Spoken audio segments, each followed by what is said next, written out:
Olá pessoal, tudo bom com vocês? Estamos de volta aí para mais um encontro nosso e hoje a gente segue analisando a questão processual, né? Nós já falamos aí das ações todas movidas pelo contribuinte, ação declaratória, anulatória, mandado de segurança, repetição de indébito, consignação em pagamento. E hoje a gente vai falar sobre a execução fiscal. Na verdade, o título da nossa aula, da aula que vem, é os meios de defesa na execução fiscal. Né? A gente está falando de trabalhar para o contribuinte, mas eu gosto de abordar essa aula nossa, né, esse tema nosso, olhando desde o começo do nascimento da execução fiscal. Por quê? A partir do momento em que a Fazenda Pública entende ser credora de algum valor, ela vai manejar uma execução para buscar a satisfação do crédito, e é exatamente aí que a gente entra, analisando a execução fiscal como um todo e eventualmente ou posteriormente, em razão dessa situação, a gente apresenta os embargos ou a exceção de pré-executividade, que são os meios de defesa em favor do contribuinte aqui na execução fiscal. Nós teremos uma terceira aula, que vai ser ministrada por um professor que é um procurador da Fazenda Nacional. O professor Felipe Duque, que agora está lá no Pernambuco, ele vai estar conosco dando essa aula sobre sobre a visão da Fazenda Pública na execução fiscal. E eu acho uma aula extremamente interessante, muito profícua aí pra gente, para que você entenda também como que a Fazenda enxerga a execução fiscal. É muito importante, agora nós temos visto muito isso, especialmente nessa pandemia, diversas rodadas de conversa, diversas lives e programações feitas por diversos órgãos, OAB, a ASP, entidades voltadas ao direito tributário, trazendo os procuradores para falar sobre transação, para falar sobre a Lei 13.988, e a gente aqui no Legale, desde sempre, fazemos essa análise da execução fiscal também sob a ótica da Fazenda. Então a gente sempre busca trazer um procurador, alguém que represente a Fazenda Pública, para que ele coloque para a gente aqui a visão dele a visão que a Fazenda tem em relação à Fazenda Pública. O professor Felipe Duque é um procurador da Fazenda Nacional. Ele vai estar conosco aqui em breve, uma das nossas próximas aulas aí, salvo engano meu, a próxima, não essa aula, mais uma de execução, a terceira, a partir dessa aula, a segunda depois dessa, vai ser a aula do professor Felipe Duque, então já fica feito o convite aqui para que você acompanhe a gente, tá bom? Mas vamos falar do que a gente veio falar aqui hoje, que é da execução fiscal. Pessoal, quando a gente começa a falar de execução fiscal, é importante destacar, e eu já falei com vocês aqui diversas vezes, sei que o professor Pedro Bonifácio, para o pessoal do online também já falou diversas vezes, a lei de execução fiscal é uma lei própria. Eu falei dela quando falei da ação anulatória, mas é importante destacar que existe no nosso ordenamento jurídico uma lei própria para tratar especificamente das execuções fiscais. E essa essa lei que trata das execuções fiscais, ela vai trazer o rito específico da execução fiscal, de forma que nós aplicaremos o CPC de forma subsidiária.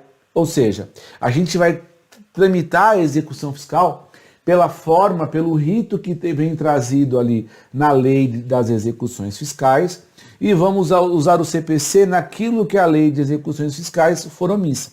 Tá? Então, a primeira coisa que eu quero destacar com vocês, antes mesmo de falar da execução, está no fato de que a lei não faz previsão da contagem do prazo em dias úteis, tá? A lei, ela não faz a menção, ou seja, se a gente não tem a menção feita ali, a figura dos prazos em dias úteis, como traz o artigo 219 do CPC, a gente vai trabalhar, a princípio, com a ideia dos dias corridos. Acontece que 2 enunciados do Conselho da Justiça Federal, 2 enunciados do CJF, e aí eles estão aqui na sua tela agora, um no enunciado número 20 da primeira jornada e no enunciado 116 da segunda jornada, ambas de processo civil.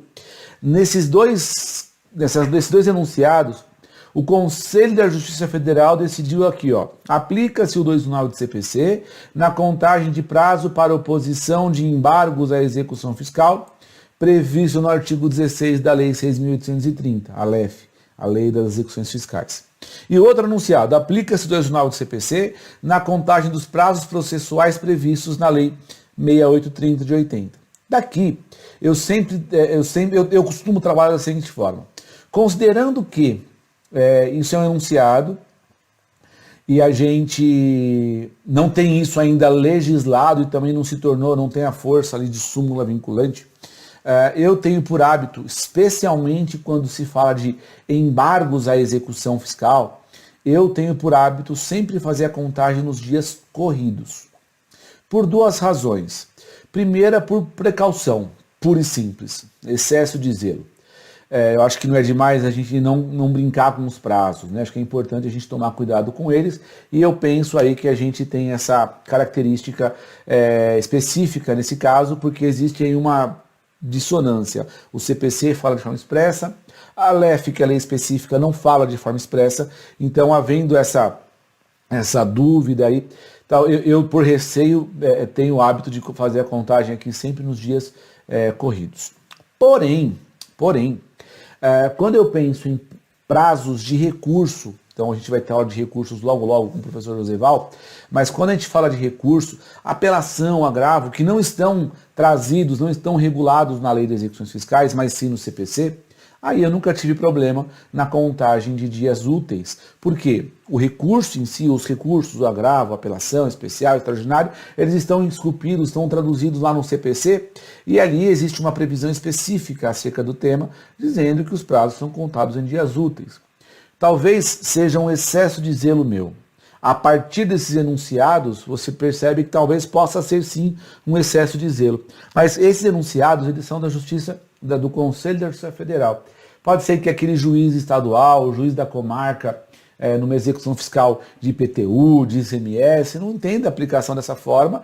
E se você optar por embargar depois dos 30 dias corridos, ou contar em 30 dias úteis, pode ser que você tenha problema, tenha que agravar, tenha que chegar no STJ, às vezes só para admitir a admissibilidade, só para que seja admissível ali os embargos. Então não sei se é legal correr esse risco, tá claro? Então, mas é uma sugestão, tá legal? Existe aí a previsão da lei, a gente vai mencionar os 30 dias mais para frente, mas eu já queria abrir o nosso encontro de hoje abordando isso de forma bastante expressa, porque não existe previsão legal dos dias úteis na lei de execuções fiscais. Aplicando o CPC de forma subsidiária, em tese, poder-se contar isso. Porém, eu parto da ideia do princípio da especificidade. Existe uma lei específica que trata da execução fiscal. Eu, Rubens, tenho receio de trabalhar com os dias úteis nos embargos da execução fiscal, justamente por essa especificidade. O dia que isso for legislado, o dia que houver alteração na lei de execuções fiscais, o dia que houver uma determinação legal acerca disso, eu ficaria muito mais tranquilo. Mas é o que eu disse, é uma opção minha, fica a sugestão para que você decida como melhor trabalhar. Já tive situações aqui no meu escritório em que o cliente me procurou já com os 30 dias úteis, corridos passado. Eu tive que apresentar embargos à execução fiscal dentro dos dias, contando os dias úteis, porque quando o cliente trouxe o processo para a gente, já havia expirado o prazo. Ele tinha um advogado, parece que o advogado não tomou as atitudes à época para ingresso da defesa do contribuinte. Quando ele chegou aqui, já estava com o prazo estourado. Eu apresentei meus embargos, abri a preliminar lá de que eram dias corridos, dias úteis, e acabou colando. Era um processo na Justiça Federal, não tive problema, mas meu grande receio, é que isso não seja uniforme, né, em todos os juízos. Então o meu conselho é sempre trabalhar com os dias corridos nesse caso, tá legal? Mas enfim, passado esse ponto, vamos pensar no seguinte. Quando eu vou fazer um flashback com você agora. Quando a gente fala de constituição do crédito tributário, nós falamos lá no começo do nosso curso que o lançamento é o ato que constitui o crédito tributário. Lançamento direto, lançamento de ofício, lançamento por declaração ou lançamento por homologação. E a partir do momento em que esse crédito foi regularmente constituído, é que o tributo vai ganhar exigibilidade. E aí, uma vez constituído, uma vez lançado e não tendo sido pago, vai nascer o direito de a Fazenda Pública cobrar o valor do imposto. Do imposto, da taxa, da contribuição, o que quer que seja. Ou seja, quando a gente pensa lá no ato de lançamento, a gente sabe, né, que a Fazenda Pública vai fazer o lançamento, verificando o fato gerador, a matéria tributável, fazendo o cálculo do tributo, dizendo quem tem que pagar e, quando for o caso, propor sanção. Tudo isso, quando vier a ser consolidado através de um ato de lançamento, a gente vai enxergar essa consolidação, vai enxergar que o crédito tributário ganhou forma, e essa forma, ela pressupõe aí que exista essa exigibilidade, ou seja, passa a ser exigível o crédito tributário a partir daquele momento. Muito bem, nós já falamos sobre isso lá quando falamos de lançamento. Acontece que, quando eu penso na figura da execução fiscal, quando eu penso no trâmite da execução fiscal, todo o crédito tributário, ele vai nascer lá de uma hipótese de incidência, concretização do fato, vai ser lançado, não sendo pago, vai ser objeto de inscrição em dívida ativa, essa inscrição vai lastrear uma execução fiscal. Nós também já vimos esse mesmo quadro quando falamos lá das nossas outras ações. Eu quero justamente ficar com vocês nesse intervalo de tempo aqui, ó, onde existe lançamento do crédito, antes de que seja proposta, de que seja apresentada uma execução fiscal. Por quê? A partir do momento em que o crédito for regularmente constituído, tendo sido ele ali objeto de lançamento, isso vai fazer com que a Fazenda Pública imponha a obrigação para você, financeiramente falando, e não havendo adimplemento dessa obrigação, esteja autorizada a Fazenda Pública a fazer acontecer a cobrança desse crédito. Essa cobrança, ela vai ser feita de duas formas. Ela vai ser feita num âmbito administrativo, se eu penso em tributo federal, pela Receita Federal do Brasil. Se eu penso em âmbito estadual, pela Secretaria da Fazenda. E a partir do momento em que essa cobrança for feita, eu estou ainda numa via administrativa. Eu estou naquele momento em que a Fazenda manda uma cartinha falando: olha, contribuinte, você não pagou ali aquele imposto do mês tal. Olha, contribuinte, tá em aberto lá a competência X.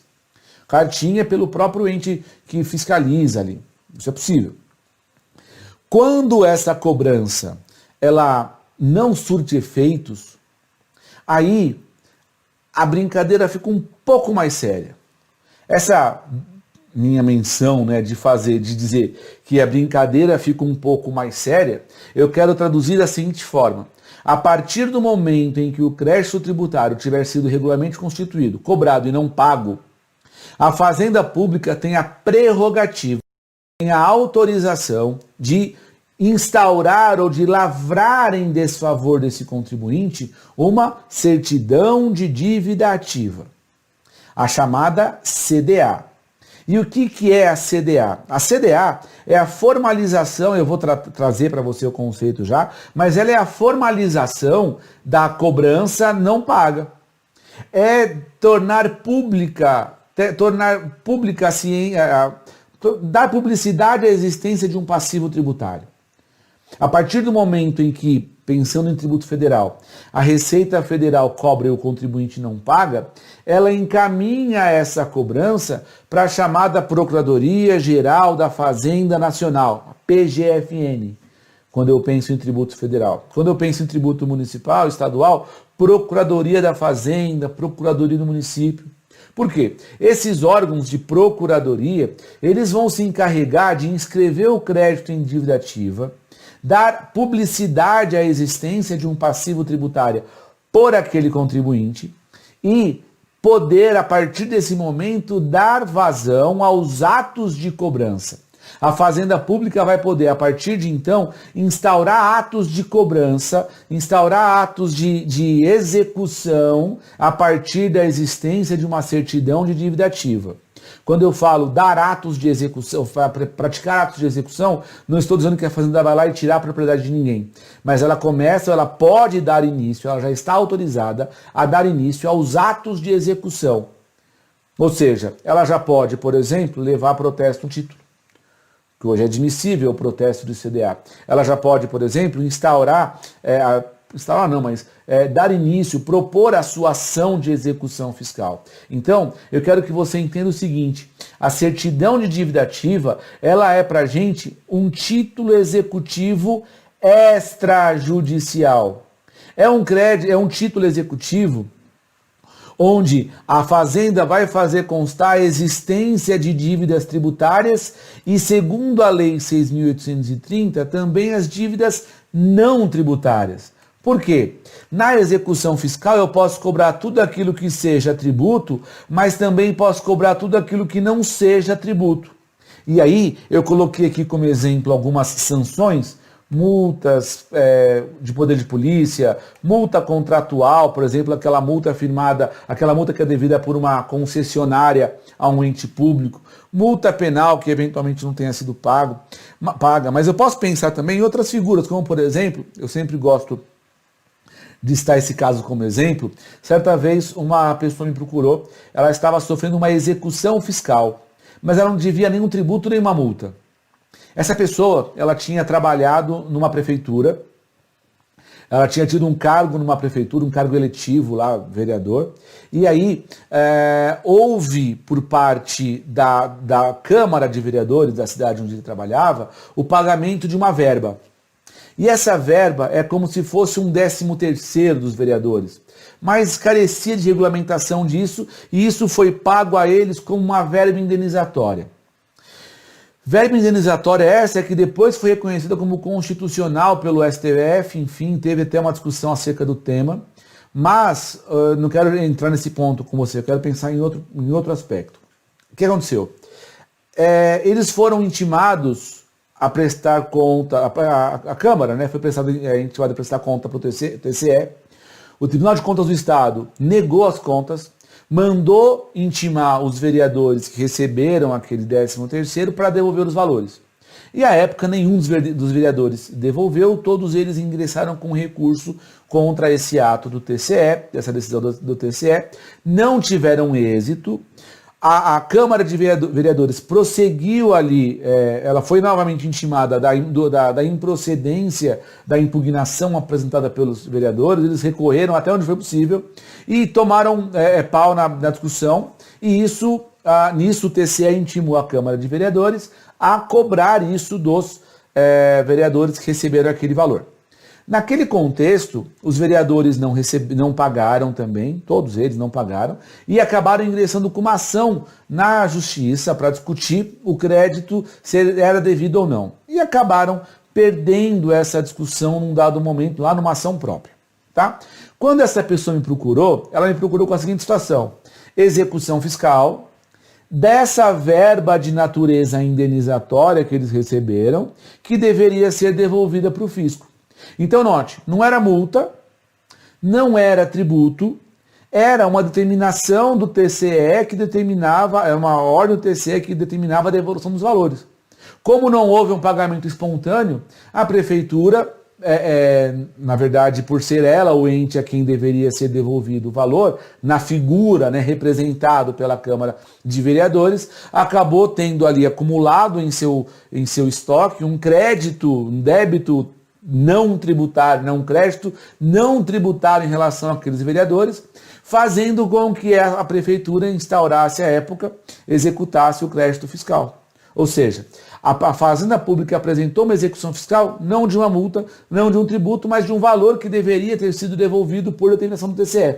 Sem entrar no mérito se o tributo era devido ou não, porque isso já tinha sido até objeto de análise em ação própria, eu poderia, nesse caso, discutir na execução fiscal a legalidade daquilo. Não vou entrar na seara com você agora, mas entenda, quando eu penso em crédito que vai ser objeto da execução fiscal, eu vou ter lá qualquer coisa que tenha natureza tributária ou não tributária, mas que se caracterize como um crédito da Fazenda Pública, estadual, municipal ou federal, tá bem? E além disso, é importante entender que esse título que vai lastrear a execução fiscal é um título que goza de uma presunção de liquidez e de certeza.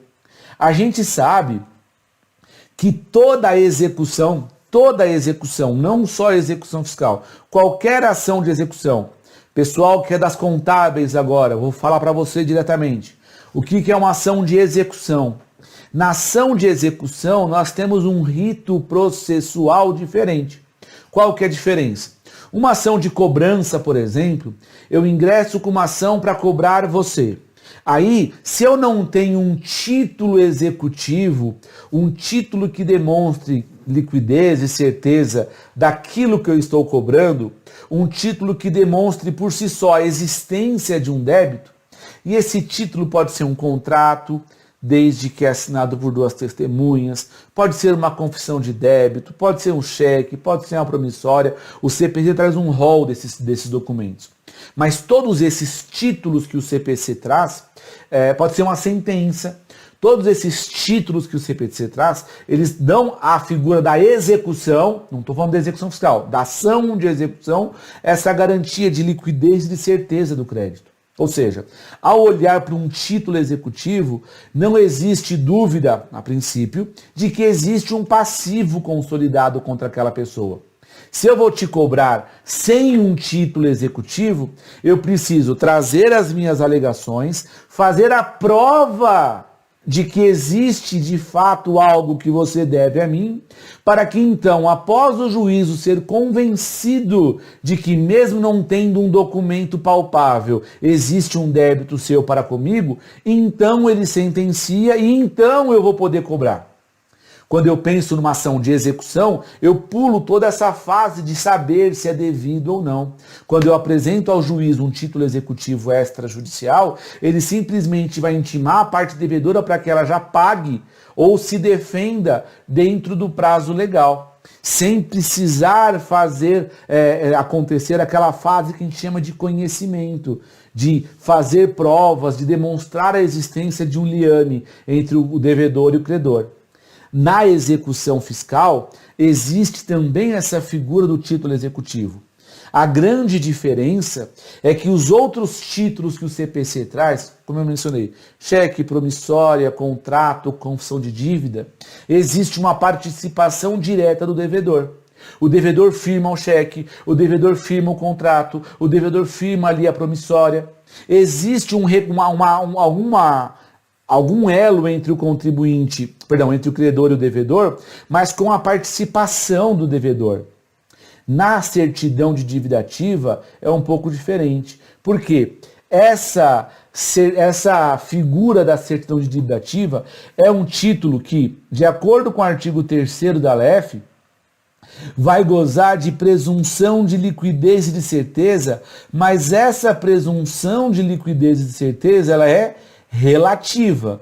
Ou seja, justamente pelo fato de o contribuinte não participar da elaboração do título, ser um título que é elaborado de forma unilateral, só a Fazenda Pública é quem participa, é quem elabora esse título, o que vai acontecer? Existe a possibilidade de o contribuinte afastar essa presunção através dos meios de defesa. Então, diferentemente dos demais títulos executivos que o CPC traz, o nosso título executivo aqui, que é a nossa certidão de dívida ativa, ela tem uma outra cara.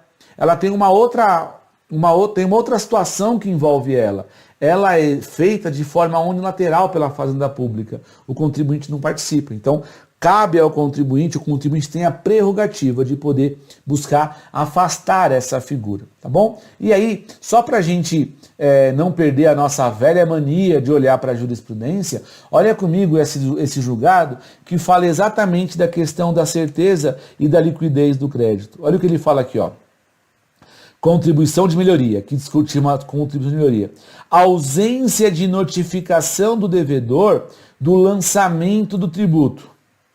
Procedimento administrativo deficiente. O procedimento administrativo não rolou do jeito que deveria.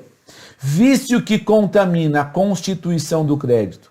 Presunção de liquidez de certeza afastada.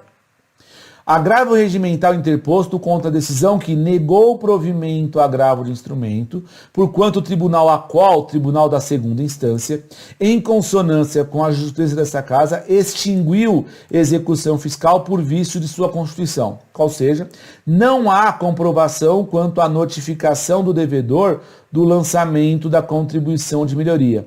Olha que legal, eu falei para você há pouco que o ato de lançamento é o ato que constitui o crédito. E nesse caso, aqui houve um agravo interposto que negou provimento, em razão de uma decisão que negou provimento a um agravo de instrumento, porque havia ali um vício na Constituição e o tribunal extinguiu a execução fiscal. Então, só para a gente entender aqui, a Fazenda Pública agravou porque houve uma decisão ali que extinguia o crédito. A partir do momento em que isso aconteceu, ela buscou recorrer. Olha o que o item 2 fala. Defende a agravante que a dívida ativa regularmente constituída goza de presunção de certeza e liquidez. E até aí, goza mesmo. Só que ele segue, não precisando ela vir acompanhada da prova da notificação ou de outro ato administrativo para constituir em instrumento apto para fins executivos, competindo ao executado o ônus de provar a inexigibilidade total ou parcial da quantia que está sendo cobrada. Com efeito, o título executivo possui presunção de certeza e liquidez iuris tantum, ou seja, relativa, admitindo prova em contrário, quando questionada a validade da sua execução. Então, eu quero destacar com você o seguinte aqui. A partir do momento em que exista essa dúvida, o contribuinte tem a possibilidade de discutir, né? E aqui ele fala, né?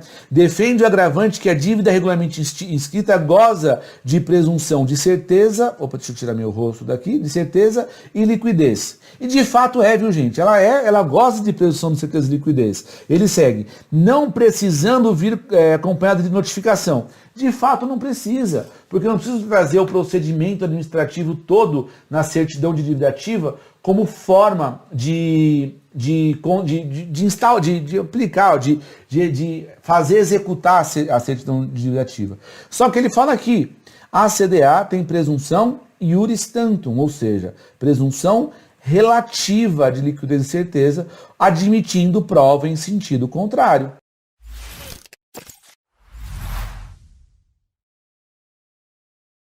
E aí, ele segue aqui, ó. Contudo, o vício alegado é antecedente à inscrição. Isso é, refere-se à não ocorrência de procedimento de notificação ao contribuinte do lançamento. Fato esse que contamina a constituição do crédito tributário. No caso dos autos, o Tribunal ACO atestou a ausência da notificação do lançamento, ou seja, não foi no STJ, mas na segunda instância foi atestada a ausência da notificação. Por conseguinte, inexistindo a notificação do contribuinte, o lançamento não se perfaz, o que torna nula a execução fiscal nele fundada. Olha que interessante isso. Estamos diante de uma situação onde o título executivo existe, está lá lastreando a execução, mas foi feita a prova no curso do processo de que um ato administrativo anterior à CDA não existiu. O ato de constituição do crédito não existiu ou não aconteceu de forma regular. Se não aconteceu, toda aquela linha do tempo cai.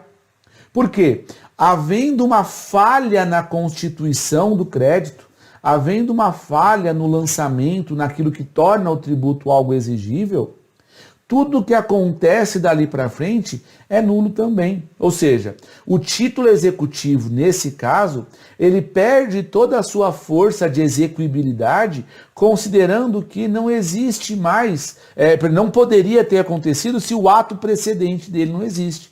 É como se eu tivesse uma flor, uma árvore sem raiz.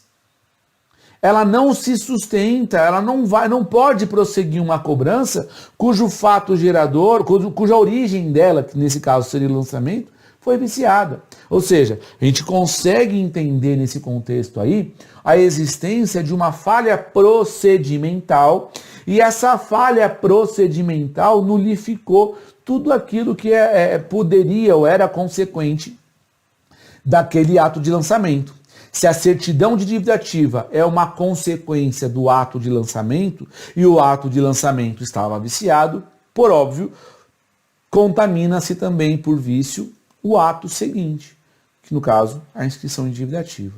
Então, a partir do momento em que a Fazenda Pública lavre uma certidão de dívida ativa e essa certidão goza de presunção de certeza e liquidez, compete ao contribuinte poder contrapor essa certidão, buscando afastar a aplicabilidade dela, justamente considerando a tese, considerando a hipótese de que o crédito tributário não pode ou não poderia, a princípio, ser aplicado, ser cobrado, ser efetivado, sem uma figura consolidada, sem uma figura de lançamento regularmente constituído.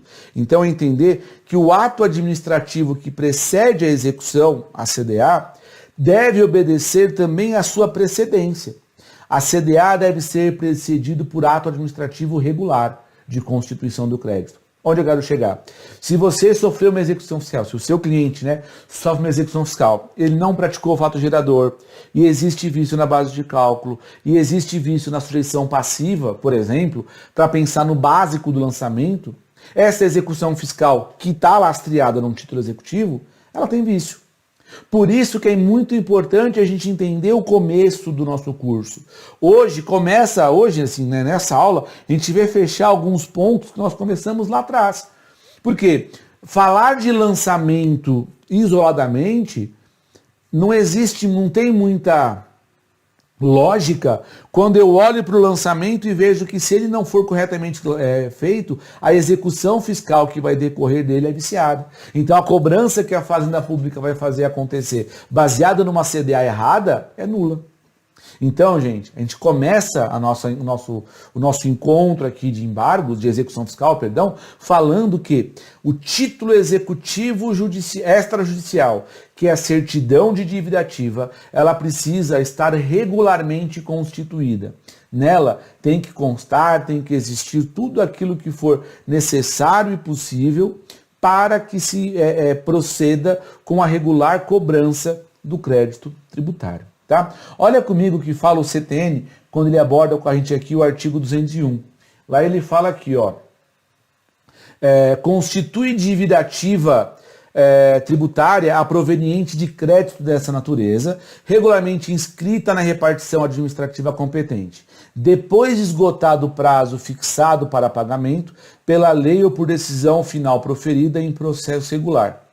Parágrafo único, a fluência de juros de mora não exclui para efeito desse artigo a liquidez do crédito. Aqui eu quero chamar a atenção para dois aspectos. Primeiro, que o CTN fala de dívida ativa tributária. A gente sabe que não é só a dívida ativa tributária que vai ser execuível na execução fiscal, tá? Mas, independente disso, porque a lei de execuções fiscais fala que a não tributária também vale, eu vou falar disso com você já já, mas reparem comigo que ele coloca lá, essa dívida que tenha sido regularmente inscrita na repartição competente, depois de esgotado o prazo fixado para pagamento, ou então por uma decisão. Então, a partir do momento em que esgotar o prazo e o contribuinte nada pagar ou não pagar, então vai acontecer aí a fluência dessa cobrança e a cobrança vai se efetivar, vai se aperfeiçoar, não havendo que se falar em ausência de liquidez, a incidência dos juros, tá? Porque existe aí uma discussão, que é justamente acerca disso. O crédito tributário foi inscrito. Tendo sido ele inscrito, está sendo cobrado, a cada dia vai ter correção. Isso não vai tornar a dívida ilíquida, tá? Certo é que quando do pagamento, a Fazenda Pública pode apresentar um memorial de cálculos adequado à época, por exemplo. Não tem problema nenhum, tá? Mas, de toda sorte, a gente vai enxergar aí essa prerrogativa de que traz o artigo 201. Então, a gente vai entender que toda dívida tributária vai ser constituída por um procedimento prévio, disciplinado pela lei, de um crédito público que tenha decorrido o prazo para pagamento e o sujeito passivo não tenha adimplido obrigação. Essa é a ideia básica, tá? Pensando em tributo, taxa, contribuição, imposto e qualquer outra figura que se enquadre no conceito de tributo que nós já vimos. Quando eu penso em dívida ativa não tributária, aí vai, aquelas hipóteses todas que eu falei. Multa criminal, multa trabalhista, multa eleitoral, multa do CAD, multa de vigilância sanitária. Eu posso ter aqui também cobrança de fundo de garantia. Eu posso ter aqui também cobrança de contratos administrativos. Imagine aquele contrato que o Estado de São Paulo firmou com a empresa X, concessionária de rodovia, lá de administração de rodovia. Não pagou para o Estado pode meter uma execução fiscal. É uma dívida não tributária, né? Uma dívida contratual. Então, tudo aquilo que for crédito da Fazenda Pública, tenha a natureza que for, é o que eu disse, vai ser objeto de execução fiscal. A forma de buscar a satisfação do crédito é através da execução fiscal. Essa é a forma que se faz valer o crédito tributário e não tributário. Tudo aquilo que for crédito fazendário vai ser execuível pela via da execução fiscal. Tá legal? E aí, uma coisa é importante destacar. A partir do momento em que existe uma inscrição em dívida ativa, muita gente pergunta: Rubens, e agora? Azedou, eu não posso mais fazer nada, eu não posso mais parcelar, acabou a minha vida, ó céus. Não, segura a onda aí. A inscrição em dívida ativa, ela é eu gosto de falar o seguinte, que a execução de dívida ativa, ela é um ato preparatório para a propositura da execução fiscal. Como eu te falei há pouco, não existe execução fiscal sem título, sem CDA. A CDA é documento hábil, é documento necessário, é requisito para a propositura de uma execução fiscal. Não haverá execução fiscal sem certidão de dívida ativa. Ponto. Esse é o nosso título executivo. Agora, a partir do momento em que a Fazenda Pública lavre essa certidão de dívida ativa e ainda não tenha executado, eu tenho um grande efeito que eu posso destacar em relação a isso. Por quê? Como eu disse, ela é um ato preparatório apenas, não é a própria execução fiscal, não é um bicho de 7 cabeças, mas é um ato que prepara para a execução fiscal. A partir do momento em que eu enxergue essa preparação para a execução fiscal, existe um efeito que nós já tratamos aqui quando falamos dos privilégios das garantias do crédito, que é aquilo que prevê para a gente o artigo 185 do CTN. Lá ele fala de uma presunção de fraude, né? Presume-se fraudulenta a alienação ou a oneração de bens ou rendas, ou mesmo o seu começo, né? O começo da sua alienação, por sujeito passivo em débito para com a Fazenda Pública, por crédito regularmente inscrito em dívida ativa. Então, o que nós temos de efeito aqui é justamente o fato de que pode haver pode haver uma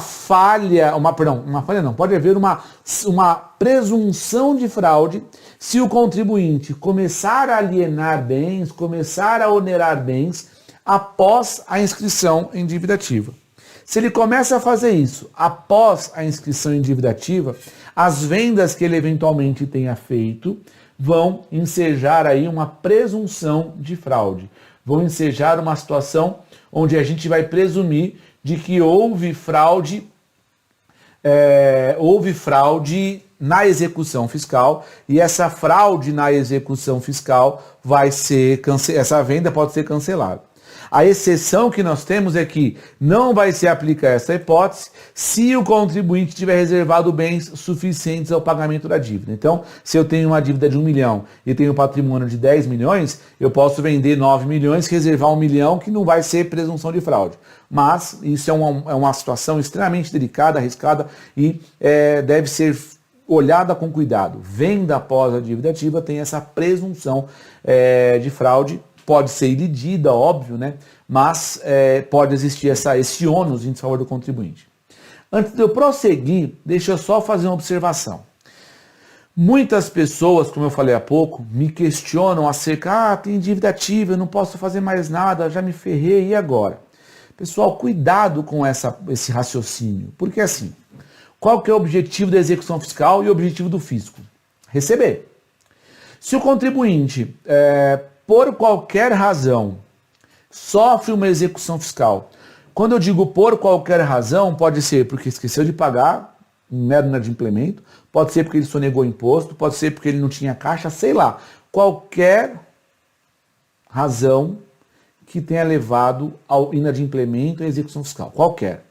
A partir do momento em que o contribuinte estiver inscrito em dívida ativa ou estiver executado, a princípio, não existe nenhum problema, nenhuma vedação a princípio, ou pelo menos na maioria dos tributos, de que ele, por exemplo, parcele o débito. Se o objetivo da execução fiscal é receber e o contribuinte se manifesta com a intenção de parcelar, eu posso parcelar quando executado? Pode. Só não vai poder quando houver vedação expressa de lei para isso. Por exemplo, parcelamentos que sejam de débitos de valores retidos e não pagos. Eu descontei do meu funcionário o INSS, a contribuição previdenciária, não repassei, me apropriei. Pode ter vedação disso? Em regra tem. Às vezes o governo lança um plano de parcelamento, enfim, a pessoa tem que aderir em épocas específicas, mas em regra, em geral, esse é um tipo de débito não parcelável. Tirando essas hipóteses, que inclusive sejam um crime e tal, tirando essas hipóteses, o tributo é parcelável, em regra. Então, busque, se for o caso de um tributo devido e o contribuinte tenha por interesse negociar, busque na legislação local, se for um tributo municipal ou estadual, busque na legislação federal, lá no site da Receita, da Procuradoria, quais são as hipóteses de regularização. Em termos de tributo federal, existe um site que é o da PGFN chamado Regularize. Se você dar um Google aí e colocar Regularize, PGFN, ele vai te encaminhar para o site do Regularize. E aí as empresas, mediante o lançamento lá do CNPJ e da senha da empresa, que o contador dela provavelmente tem, se não tem, dá para criar essa senha com informações da empresa. Se tiver o certificado da empresa, melhor ainda, o certificado digital da empresa, né? Não do advogado, da empresa, né? Você consegue acessar lá e ver quais são os planos de parcelamento possíveis naquele momento para aquele contribuinte. Então, existe, eu até vou mostrar para vocês uma CDA, existe uma intenção da Procuradoria sempre em tentar receber, especialmente naqueles tributos onde existe tributo declarado e não pago. Porque o tributo declarado e não pago, você sabe tão bem quanto eu, que tendo sido declarado, a gente já parte da premissa de que aquele valor é devido. Né? A menos que tenha tido um erro de declaração, enfim, mas a rigor, parte-se da premissa de que aquele tributo é devido, porque partiu do próprio contribuinte. Então, a partir do momento em que a CDA foi lavrada, em que a execução fiscal foi ajuizada, eu posso negociar com o fisco? Pode. Estamos agora, nesse momento, até o dia 30 de junho, pelo menos, com um programa de parcelamento lá, de um programa de adesão na transação da Lei 13.988, que foi publicado um edital que estendeu até o dia 30 de junho para as empresas aderirem. Então é possível, né, mesmo sem de execução. O nosso objetivo é entender hoje a execução, mas só para você entender que isso poderia sim ser possível, problema nenhum. Tá bom? Vamos seguir um pouquinho aqui. Eu quero olhar para você já para o artigo 2º, no parágrafo 5º da Lei de Execuções Fiscais. E lá esse artigo ele prevê para a gente quais são os requisitos mínimos de uma CDA. Então ele fala lá, o nome do devedor, dos seus corresponsáveis e, quando conhecido, o domicílio de residência de um e de outro, ou seja, do devedor principal e dos corresponsáveis, que pode ser uma empresa, não tem problema nenhum. O valor originário da dívida, o termo inicial dessa dívida, como se calculam os juros dessa dívida e, quando for o caso, a aplicação de demais encargos que estejam previstos, seja na lei, seja em contrato. Por que contrato? Porque não é dívida só tributária, como eu falei há pouco. A origem da dívida, a natureza da dívida e o fundamento legal da dívida. Legal ou contratual, pela mesma hipótese, tá? Então, saber do que estou sendo cobrado. Indicação de a dívida estar sujeita à atualização monetária, bem como o respectivo fundamento legal e o termo inicial da dívida. Data e número da inscrição da CDA e número do processo administrativo ou do auto de infração, quando for o caso. Porque pode ser que o tributo não tenha nascido de um auto de infração, mas de uma declaração do contribuinte, por exemplo. Quando eu olho para esses vícios, quando eu olho para essas possíveis falhas na execução fiscal ou nessas regras, eu enxergo que a Fazenda Pública, ela tem ali nas suas mãos um conjunto de informações que ela deve fornecer na execução fiscal. Por quê? A partir do momento em que ela apresenta essas informações ao juízo, ela vai dar a condição de o contribuinte poder dizer se sim aquilo é devido ou não. Imagine, eu vou trazer para vocês alguns exemplos de CDA, mas imagine uma CDA que não me diga qual que é o tributo. Imagina uma CDA que não me diga qual que é a origem do crédito. Imagina uma CDA que não me diga o valor. Como que eu vou discutir uma execução fiscal que não tenha, por exemplo, a indicação do tributo? Vem o Estado e me cobra. Estou executando o Rubens. Do quê? Ele sabe. É IPVA, ICMS, ITCMD, é o quê? Não, o Rubens sabe. É uma taxa? Não, eu vou cobrar aqui o Rubens. Não tem sentido. A Fazenda Pública não pode se valer dessa postura e querer, a partir daí, cobrar alguma coisa do contribuinte, executar esse contribuinte, fazer cobrança desse contribuinte, sem que ela traga um mínimo de informações. A partir do momento em que a gente enxergue esses requisitos aí, a gente verifica que a Fazenda Pública ela tem nas suas mãos uma legitimidade, né? Uma legitimidade de cobrança aplicada ou instaurada por um ato próprio dela. O fato de ser um ato próprio dela lhe permite trazer todos os elementos que são necessários para executar uma cobrança. A Fazenda Pública não pode sair cobrando à torta e à direita sem dizer do que está sendo cobrado o contribuinte, qual que é o período. Então note, a certidão de dívida ativa, que é o que vai lastrear a execução fiscal, ela vai precisar trazer essas informações, esse conteúdo com um requisito mínimo. E esses mesmos elementos que nós vimos agora no artigo 2º, parágrafo 5º da Lei 6.830, também estão traduzidos lá no artigo 202 do CTN.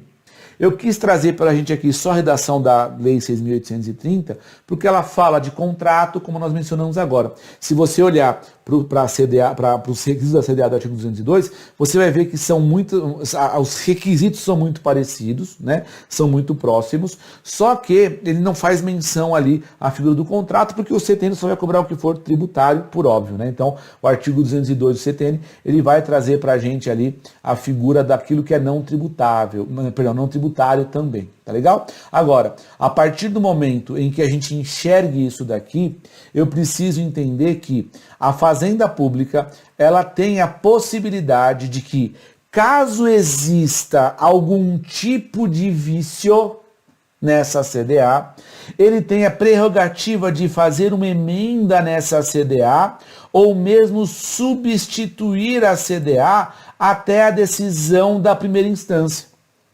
E isso vem trazido para a gente lá na Lei 6.830, no artigo 2º, parágrafo 8º, e também no artigo 203 do CTN, tá? Existe previsão expressa lá. Faltando qualquer daqueles requisitos que nós vimos agora, na falta de qualquer desses requisitos, a Fazenda tem até a decisão da primeira instância, prazo para emendar a CDA ou mesmo substituir a CDA, e eventualmente dar prosseguimento. Nesse caso, se houver uma alteração, uma emenda da CDA, tudo aquilo que for objeto de alteração vai ser devolvido o prazo para a parte executada para que ela possa se defender daquilo que foi modificado. Isso também, previsão legal. Só que nós temos a nossa súmula 392. E a súmula 392, ela é extremamente interessante para a gente. Extremamente interessante para a gente. Sabe por quê? Olha o que ela fala aqui, ó. A Fazenda Pública pode substituir a certidão de dívida ativa até a prolação da sentença dos embargos, quando se tratar de correção de erro material ou de erro formal. Porém, ó, é vedada a modificação do sujeito passivo da execução. Olha que bacana, é vedada a modificação do sujeito passivo da execução fiscal. Ou seja, a Fazenda pode sim fazer alteração, porque tem, por exemplo, uma falha em relação à origem, ao crédito, aos juros, ao valor, ao fundamento legal da dívida, à origem da dívida, mas no que tange a alteração de polo passivo, é vedado. Qual que é a lógica disso, Rubens? Seguinte, imagine que a Fazenda me execute de forma errada. Eu sou um devedor tributário que não pratiquei fato gerador. Eu estou sendo executado por um tributo que não é meu. Imagine que eu estou sendo executado por erro da Fazenda Pública. Imagine que você é dono de um imóvel e não paga o IPTU desse imóvel. E por alguma bobagem administrativa, a Fazenda maneja a execução contra mim. Aí eu vou lá, contrato advogado, apresento embargos à execução fiscal, e depois da minha defesa apresentada, a Fazenda fala, de fato, não é o Rubens, é o fulano. Então, como não teve sentença ainda, eu vou alterar a CDA e prosseguir a execução contra o outro. Não tem essa possibilidade, porque o círculo da relação processual foi fechado. A relação processual foi concluída quando eu fui citado. O executado foi citado, o exequente propôs a ação e o juízo vincula os dois. Se eu tenho uma alteração nesse sentido agora, então quer dizer que a Fazenda pode errar e eu fico chupando o dedo? A verdade é que não. Se a Fazenda manejou a execução fiscal errada, ela não pode substituir a CDA em relação ao polo passivo, e a sentença vai ser, os embargos vão ser provavelmente procedentes, vão extinguir a execução fiscal, e a Fazenda vai ser condenada no pagamento dos honorários. Ponto. Essa é a ideia, essa é a forma que a gente enxerga a aplicação da súmula 392. Não é admissível a alteração de polo passivo. Pode-se alterar qualquer outro elemento da execução fiscal. Qualquer outro elemento pode ser alterado até a decisão de primeira instância, até a sentença de embargos. Porém, no que tange a polo passivo, não. Não pode ser alterada por força do que prevê a nossa súmula 392. Beleza? Tomar aquele cafezão, daqui a pouco a gente volta com mais execução fiscal. Até já.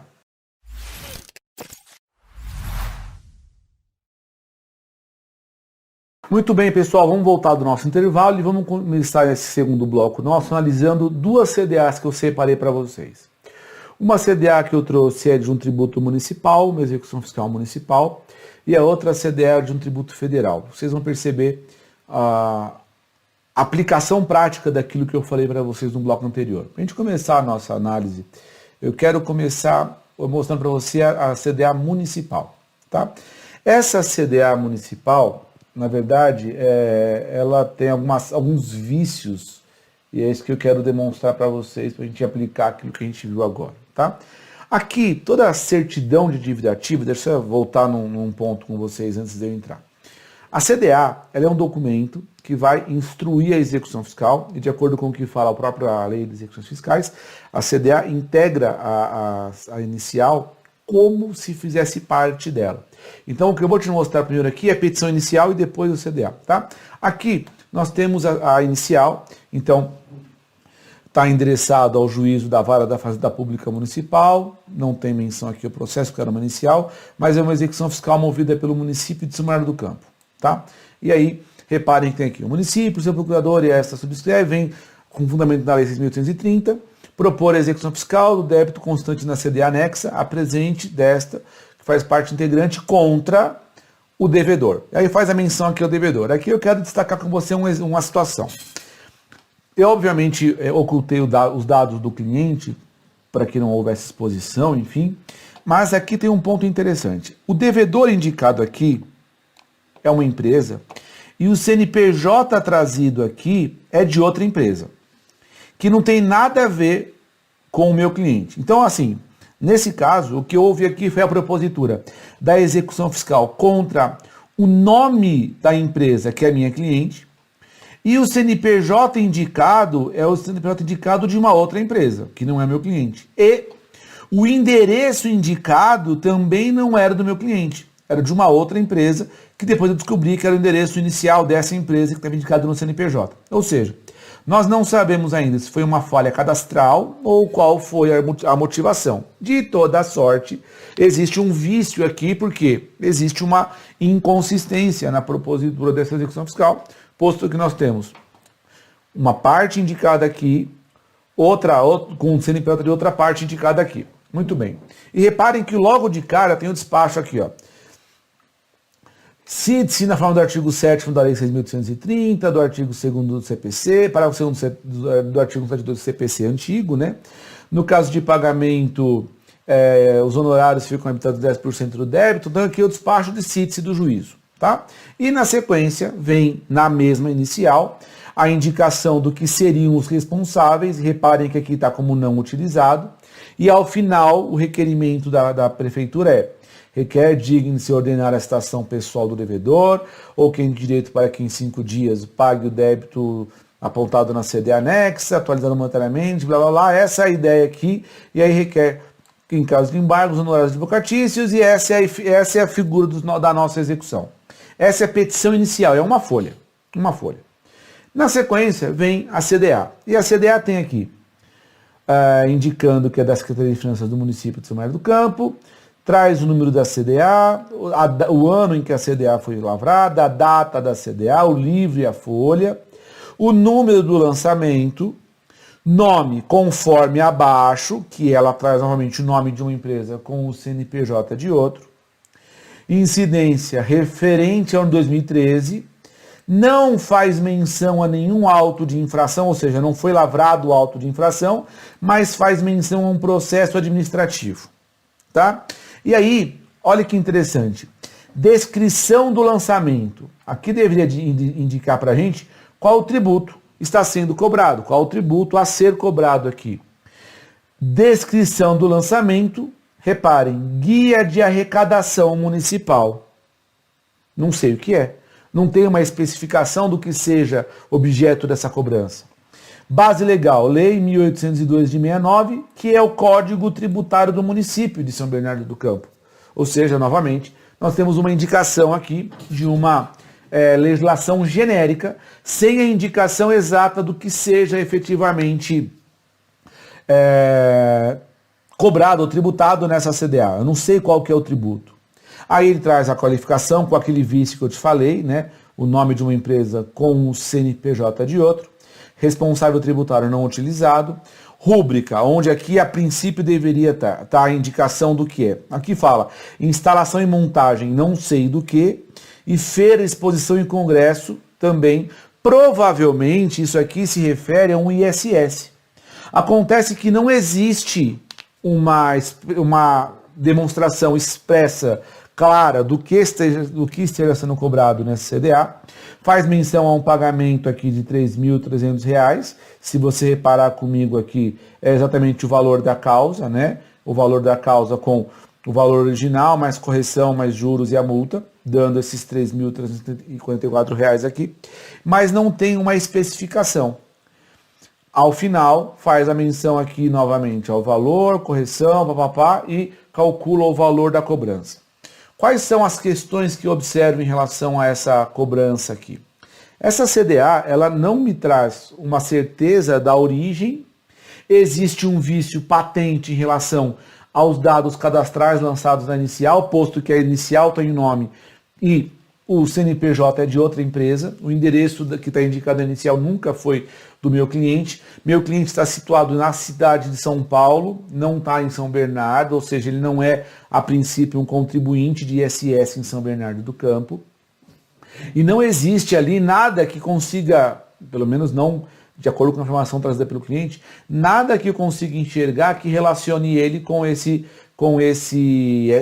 possível ISS, né, pela indicação que está lá, no ano que está indicado. Ele não prestou nenhum serviço em São Bernardo naquele exercício que pudesse eventualmente justificar a cobrança desse imposto.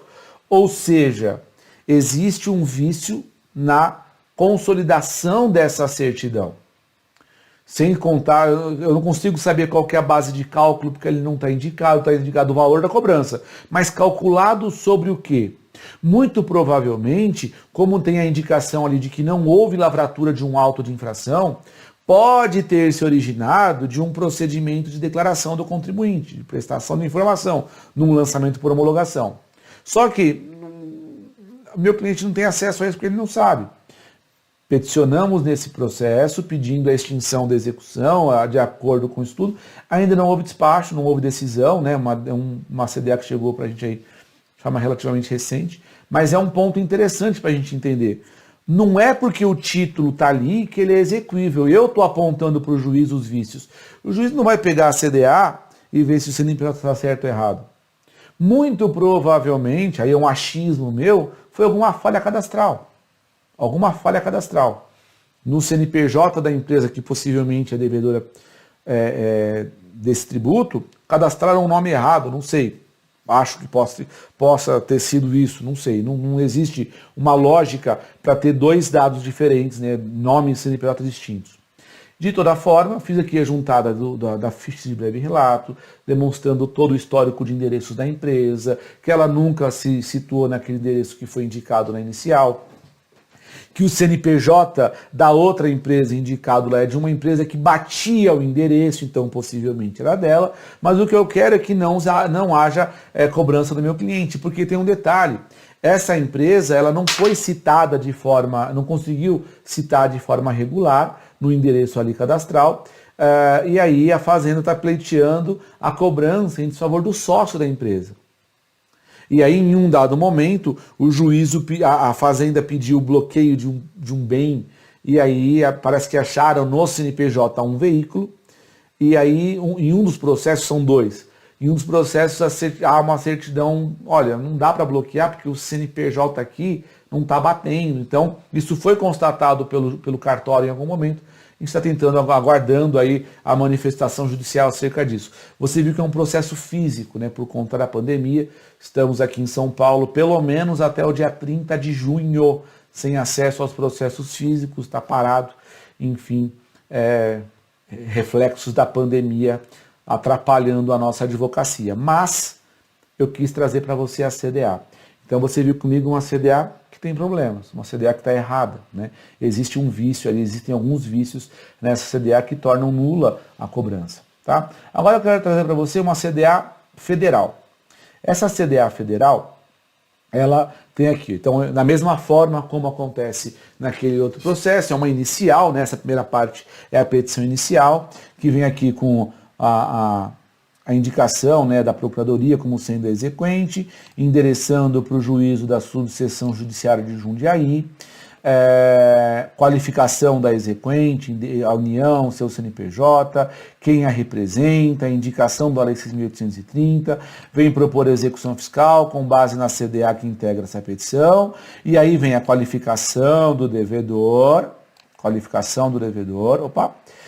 fatos e fundamentos. A exequente é credora da importância líquida e certa exigível, representada na CDA,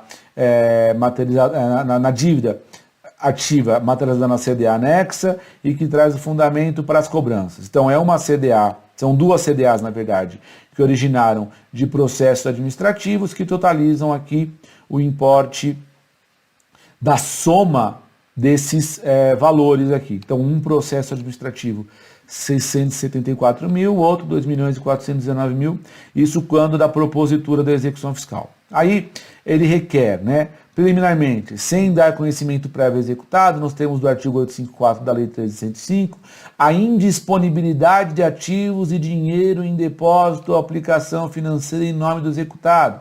Reparem que ele já vem com o pé no peito, a Fazenda já quer indisponibilidade, né? Não é bloqueio basta injúria aqui, mas é decretação da disponibilidade. Se for o caso, limitará o valor. Então, primeira coisa, a ser feita via basta injúria. Então, a decretação da disponibilidade é um pedido que a Fazenda faz aqui. Depois, citação por carta com aviso de recebimento, com base no artigo 8º, para, caso seja para citação postal, né, assim seja, tem que ser a citação do devedor. Na citação não sendo possível, então ele quer novamente a citação por edital. Então, os requerimentos da Fazenda aqui. 4. Não ocorrendo arresto ou penhora dos ativos financeiros ou não paga a dívida, requer cumpra a ordem de penhora e avaliação. É outro requerimento que eles fazem para recair sobre os bens do devedor. Reparem que essa certidão, essa inicial é muito mais completa do que aquela outra. Ela é feita com muito mais cuidado aqui. A PGFN ela tem sido muito cuidadosa na propositura das execuções fiscais dela. E aí dá a causa o valor da soma das CDAs, 3.094.000. Muito bem. Essa CDA, essa execução, a forma como ela está instruída aqui, ela vem lastreada na CDA, só que antes da CDA, na própria documentação trazida, como se fosse uma segunda folha, terceira folha aqui da inicial, vem um aviso da PGFN, olha devedor, você tem a possibilidade de parcelar o débito. Então, ele traz as informações para que o contribuinte vá lá, tente regularizar, então tem as informações todas aqui, e a par disso vem a nossa CDA. Então, essa CDA, ela traz aqui, ó, Certifico que o registro da certidão de dívida ativa, número tal, desde o dia tal, dados do devedor, e aqui não tem vício nenhum, tá? Tá tudo certinho. São devedores da fazenda da quantia abaixo discriminada. Então, essa aqui é uma das CDAs, né? Que é R$422 mil, traduzido em um FIR, e aí vem a fundamentação legal da cobrança.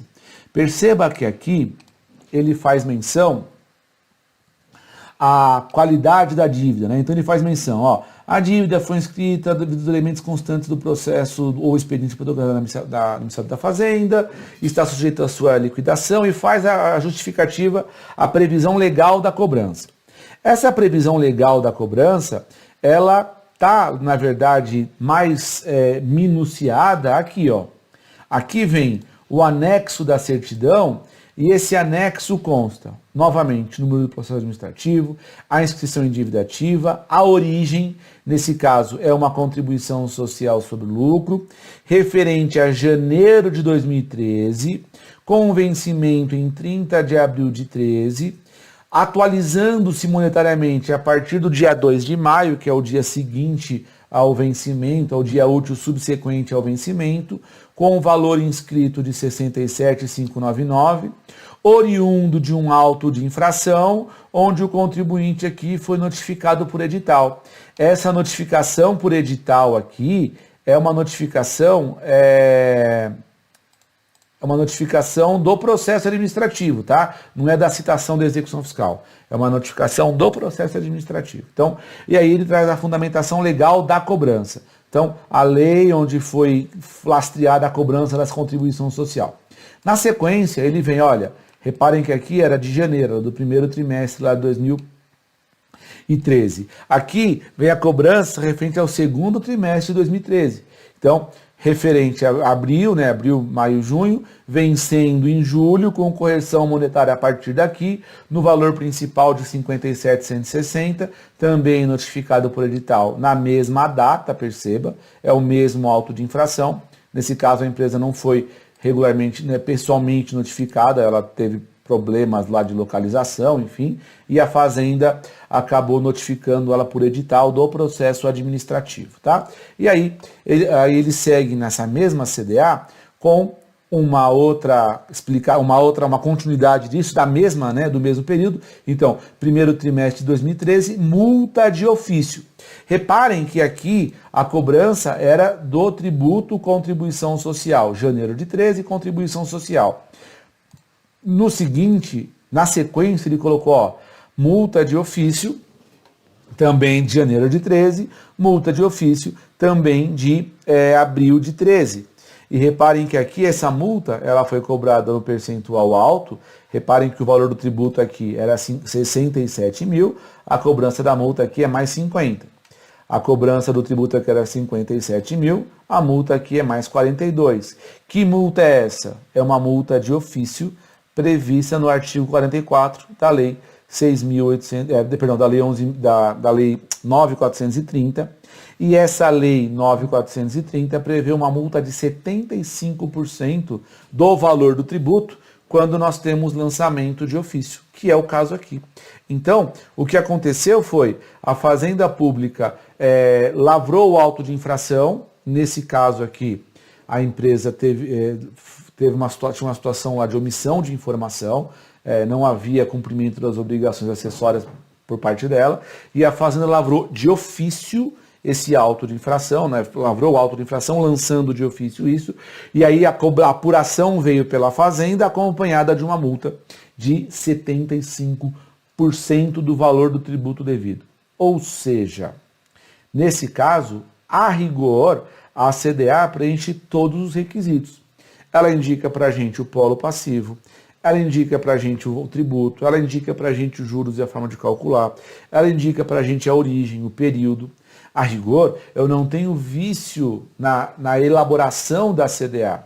Então, é importante entender que, de acordo com aquilo que nós vimos, a forma e a elaboração da CDA, eles são importantíssimos na consecução da cobrança, porque a partir do momento em que a cobrança for regularmente constituída e lavrada numa CDA regular, eu vou ter que me ater a eventuais outros tipos de vício. Prescrição, decadência, falta de fato gerador, discussão quanto à base de cálculo, discussão quanto ao tributo, se ele é legal, se ele não é legal, se ele é constitucional, se ele não é constitucional. Então eu não vou entrar aqui num aspecto formal da CDA, tá? Só vou discutir na minha execução fiscal, nos meus embargos ou na minha exceção, aspecto formal da CDA, quando de fato isso for presente, estiver presente esse tipo de vício, tá bom? Mas sabendo e olhando isso, eu queria olhar para você, ou olhar com você acerca do procedimento da execução fiscal.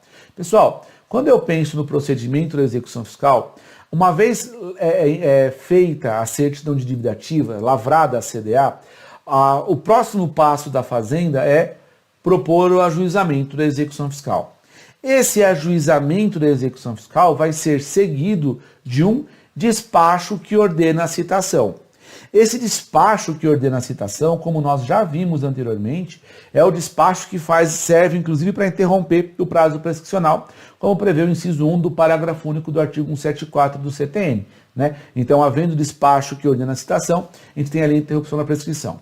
Uma vez exarado esse despacho, o que vai acontecer é que a gente vai ter a citação que pode ser pessoal, citação que pode ser pelo correio ou a citação por edital. A Fazenda não pode pedir a citação por edital de primeira, né? O ponto principal aqui a entender é que a citação, ela em regra na execução fiscal, ela vai se dar pela via postal, tá? Em regra, na execução fiscal, a citação se dá pela via postal. E detalhe, se for cumprido no endereço do devedor, mesmo que não seja o devedor a pessoa a receber, está cumprida a citação. Eu não preciso que a citação seja feita na pessoa do devedor, ou seja, se a execução fiscal é direcionada para a empresa e a portaria recebe, imagine que a empresa esteja num prédio de escritórios e a portaria, que é uma terceirizada, que não tem nada a ver, não é um funcionário da empresa, recebe aquilo e quando recebe, na distribuição da correspondência, manda para a sala errada. Está citado, porque vai constar no AR que alguém recebeu no endereço e nome daquela empresa.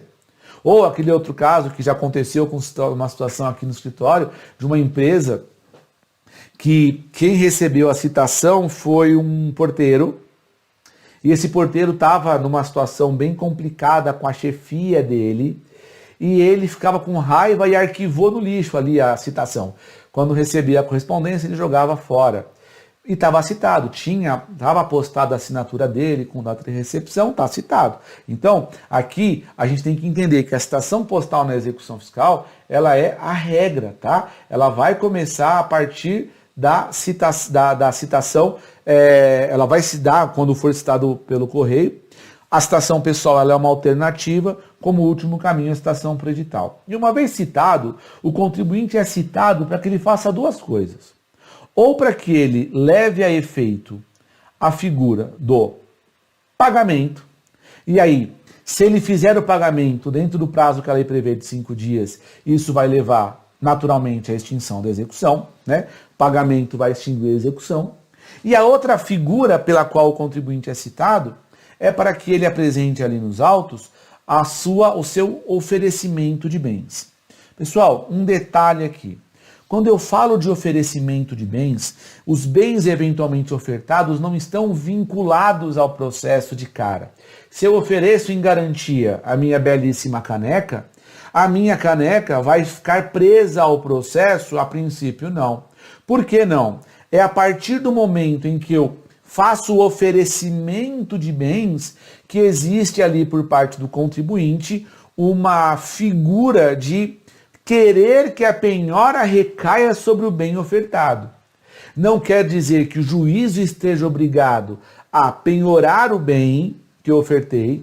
Não significa dizer que a fazenda esteja atrelada a aceitar ou obrigada a aceitar o bem que eu ofertei em garantia. Não é obrigada, mas demonstra ali o interesse que o executado tem.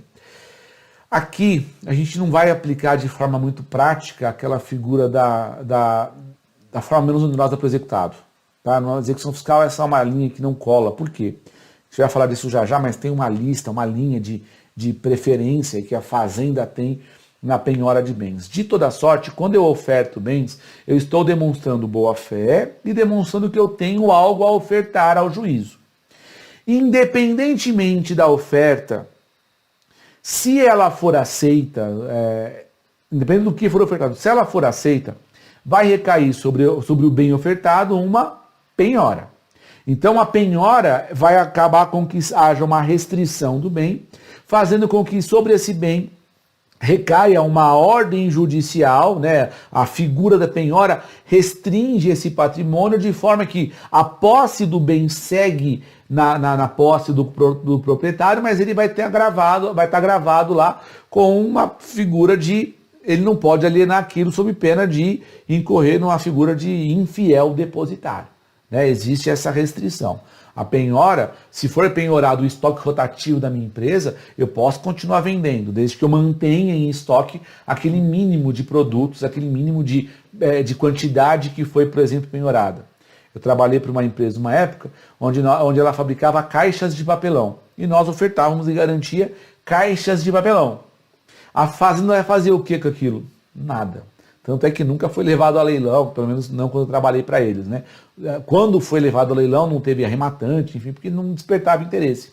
Hoje, a fazenda briga com unhas e dentes para que não seja penhorado alguma coisa que não seja líquido, que não desperte interesse em arrematação. Por isso que a fazenda busca muito hoje a penhora online, a penhora de dinheiro, tá? Isso é muito recorrente na execução fiscal. Mas vamos seguir aqui na nossa linha. A partir do momento em que haja a penhora, então o contribuinte vai poder se defender. Só que existe uma terceira via, e não é a terceira via regular aqui, mas pode acontecer de o contribuinte ter sido citado e ficar inerte. Se ele foi citado e seguir inerte, continuar inerte, ainda assim vai ser determinado pelo juízo que seja feita uma penhora de bens. E aí, a penhora de bens, ela vai ser uma penhora livre. Então note, seja o bem ofertado pelo contribuinte, pelo executado, seja o bem não ofertado, mas decorrente de uma inércia, ou tenha sido ofertado e a fazenda não tenha aceitado, em qualquer caminho, a consequência desse ato de citação acaba sendo a penhora. Por quê? Na execução fiscal, a penhora ela é requisito para que o contribuinte possa ofertar os seus embargos. Não há e não haverá embargos à execução fiscal sem que antes seja garantido o juízo, sem que antes haja garantia da execução fiscal. Então, se você olhar para essa linha aqui, você vai enxergar que dentro dessa figura da execução fiscal, para que eu possa chegar até aqui a via dos embargos, que é um dos objetos da nossa análise hoje, eu preciso necessariamente da garantia. E, por uma situação excepcional, a nossa jurisprudência criou a figura da exceção de pré-executividade, que pode ser apresentada quando da citação do devedor até antes da garantia do juízo. Tá? Então note isso. A penhora para a gente ela é uma garantia que o juízo vai ter para o prosseguimento, para proceder, para continuar na execução fiscal. Tá legal? Essa é a nossa linha do tempo quando a gente pensa no processo de execução fiscal, isso pensando no processo de execução fiscal limpo, plano, direto. Tá bom?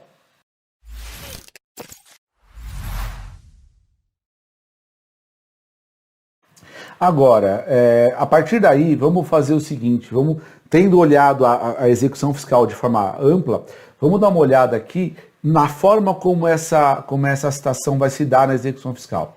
Olha comigo o artigo 8º, lá fala, o executado vai ser citado para em 5 dias pagar a dívida com juros e multa de encargos indicados na CDA ou garantir a execução fiscal. Observar as seguintes normas. 1. Citação será feita pelo correio, com AR, se a fazenda não quiser de outra forma. A citação pelo correio está feita na data da entrega da carta do endereço do executado ou, se a data for omitida, 10 dias após a entrega da carta na agência postal. Então aqui um detalhe, pessoal, que pode guardar muita relação, ser importante em relação à tempestividade. Quando eu falo de citação, a citação vai ser considerada na data da entrega, não na da juntada. Lá no processo civil, nós estamos habituados a dizer que a citação se efetiva ou se concretiza na juntada do mandado positivo aos autos, né? Não é o caso na execução fiscal, tá? Na execução fiscal, a citação se dá na data da entrega, de previsão legal aqui da nossa lei de execuções fiscais, tá? Se eventualmente houver a omissão da data na CDA, do AR, perdão, então conta-se 10 dias da postagem. Então, é um ponto importante aqui. 3. Se o aviso de recepção não retornar em 15 dias, da entrega da carta à agência postal, a citação será feita por oficial ou por edital. Tá? Então, são os critérios aqui que a lei de execuções fiscais estabelece para a gente em relação à citação. E ele fala, a citação por edital vai ser fixada na sede do juízo, publicado uma só vez, no órgão oficial, gratuitamente, com prazo de 30 dias, e conterá a indicação do exequente, nome dos corresponsáveis, quando for o caso, né? Quantia, natureza, valor, etc. Então está aqui o que precisa acontecer para a citação ser efetivada. Um detalhe, quando a gente olha para isso daqui, a gente percebe que a Fazenda Pública ela tem uma prerrogativa interessante, que a citação postal é regra, numa época onde o CPC não trazia isso. Tá? Hoje a gente tem a citação postal na execução, no CPC de 2015, mas na época não, na época a citação na execução do processo civil era pessoal. Né? Então era um benefício que a Fazenda tinha já na lei lá de 80.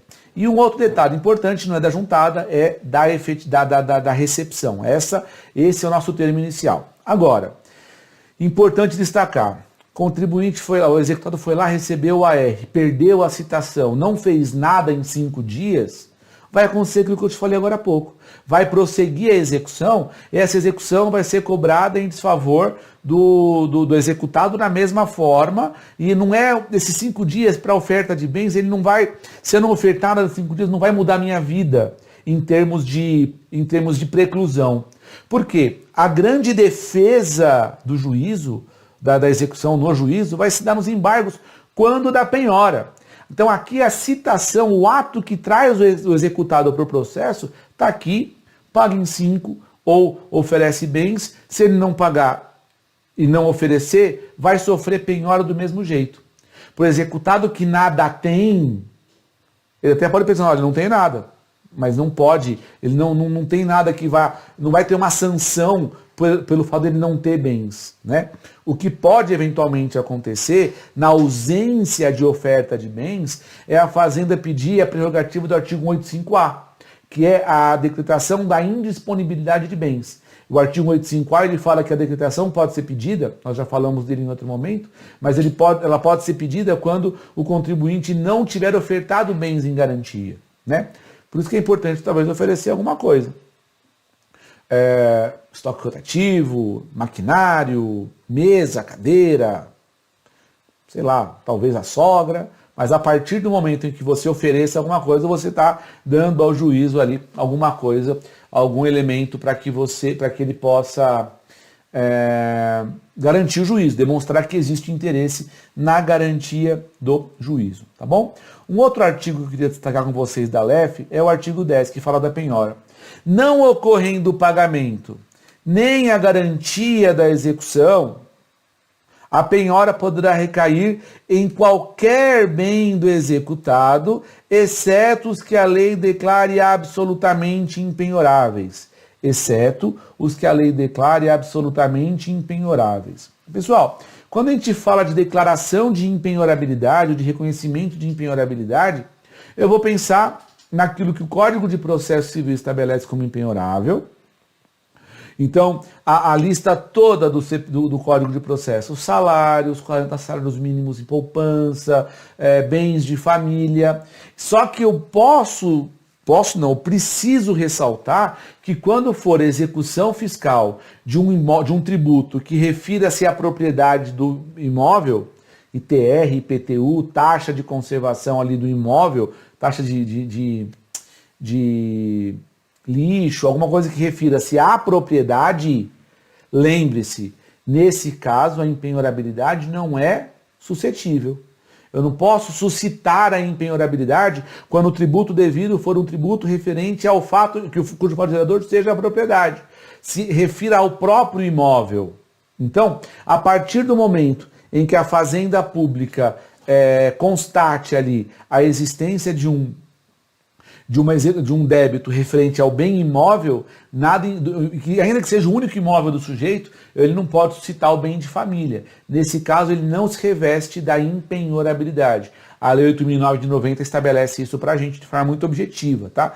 Débitos tributários do próprio imóvel não suscitam ou retiram desse imóvel a característica de impenhorabilidade. Mas, se for uma execução de imposto de renda, uma execução de ISS, uma execução de ICMS, e porventura venha recair sobre o sócio, imposto de renda pessoa física, não pode haver penhora do bem quando ele for bem de família, tá legal? Então, eu me socorro do CPC para entender quais são as hipóteses de impenhorabilidade, me atenho à regra do artigo 8.009, da Lei 8.009 de 90, que fala do bem de família, mas olhando para o nosso Código de Processo Civil, perdão, na nossa Lei de Execuções Fiscais, a lei traz para a gente essa ordem de preferência.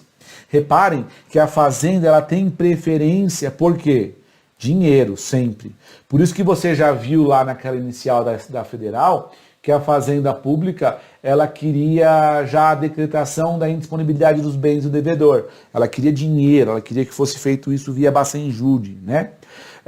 Depois, títulos de dívida pública, títulos de crédito que contenham cotação em bolsa, pedras e metais preciosos, imóveis, navios, aeronaves, veículos, móveis ou semoventes e direitos e ações. É uma ordem de preferência, mas que a Fazenda, na real, ela sempre quer o quê? Ela sempre quer o dinheiro. Sempre ela vai na linha de pretender o dinheiro. Então, aqui, a gente sabe que na prática, a Fazenda não tem interesse por título de dívida pública, não tem interesse por pedra de metal precioso. Vou te falar que nem sempre está afim de imóvel, mas em tese, imóveis são muito mais, às vezes, muito mais líquidos do que os títulos, por exemplo, né? Navios, aeronaves, acaba sendo aí uma ordem de preferência meio mandrake, porque, na verdade, o que a Fazenda quer, na verdade, é grana. O que ela quer, bem da verdade, é dinheiro, tá? Então, quando a gente olha para o dinheiro aqui como primeiro item da lei, do artigo 11, esse rol de preferência acaba sendo aí uma prerrogativa que a Fazenda usa. Eu tenho um caso de execução fiscal em que a Fazenda Pública penhorou, fez bloqueio de conta do executado. Foi um caso bem bizarro, eu até já comentei ele em alguma outra aula com vocês, mas é um caso onde foi penhorado, eu ofertei em garantia do juízo, estoque rotativo, foi lavrado o termo de penhora, intimou o executado da penhora daquele estoque rotativo, a empresa foi intimada, e isso foi ajustado nos autos, eu embarguei a partir dali, e a Fazenda pediu a substituição por dinheiro, sem que eu tivesse sido intimado para me manifestar sobre o pedido de substituição. E o juízo fez o bloqueio Bacenjude de forma direta. E bloqueou uma baita grana da empresa na época.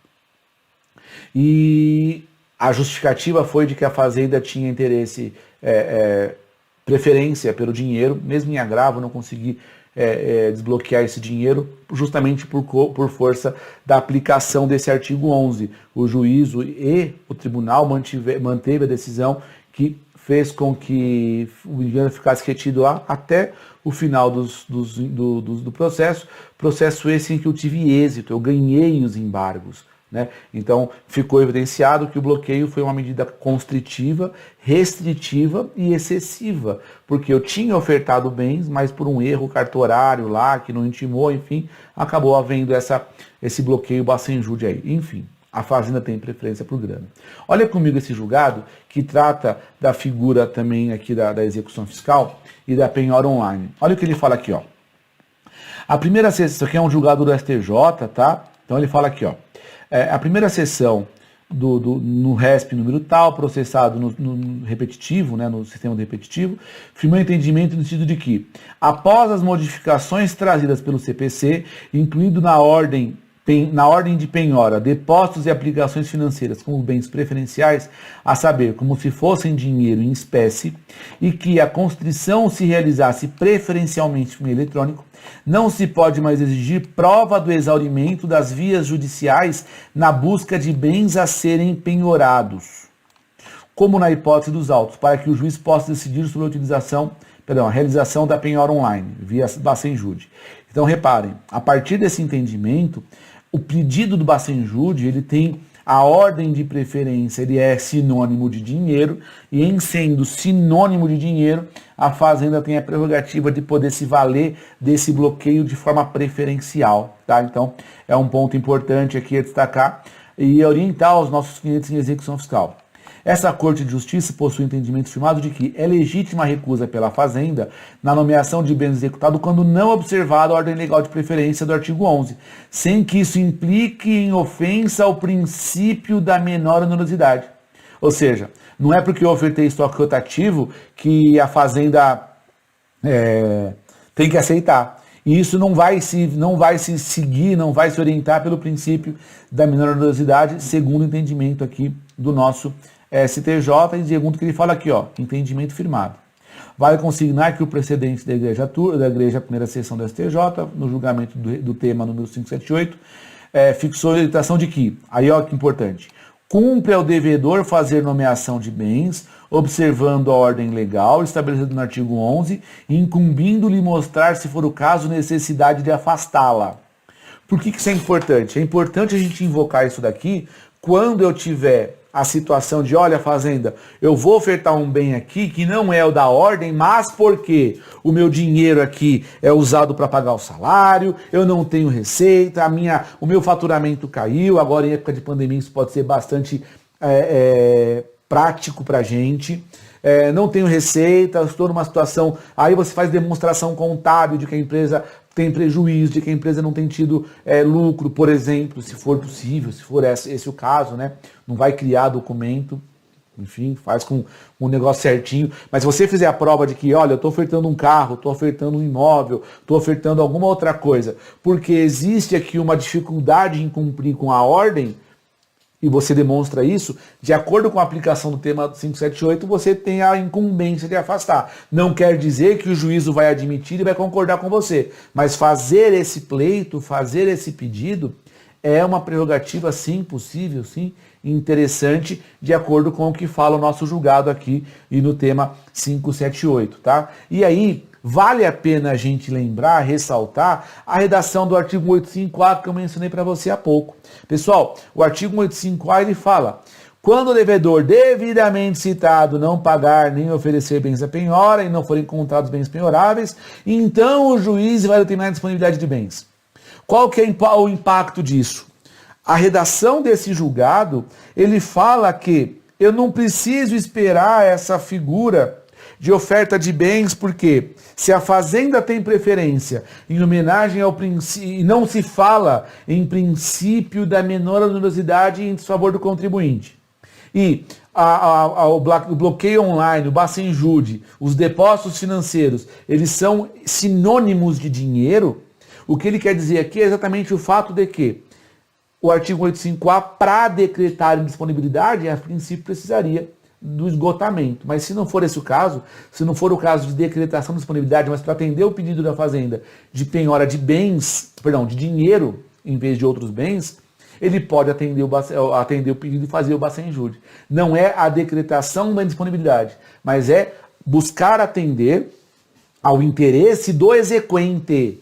Buscar atender ao interesse do exequente, de acordo com a premissa que nós vimos aqui agora, tá? Então, a gente deve olhar com bastante cuidado essa regra do artigo 85A, porque ela não é o artigo para Bacenjude de penhora de bens, é para decretação de indisponibilidade. Nós já falamos disso aqui em outro momento, né?